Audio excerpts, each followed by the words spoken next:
சொல்லப்போனால் பிஸி எதுவும் கிடையாது, எல்லாமே அனுப்பிட்டேன். ஜாலியாக தான் இருந்தது, அதான் நான் பார்த்தேன். 2 ஹோட்டல் மீன் தான் இருக்குது.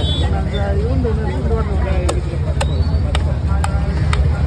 சொன்னது நீ காதில் உயிரை பழக உனக்கு லேட்டாக வந்து அவன் காதில் உயிர் நீ எப்பவுமே சரி சரி தர மாட்டீங்களா?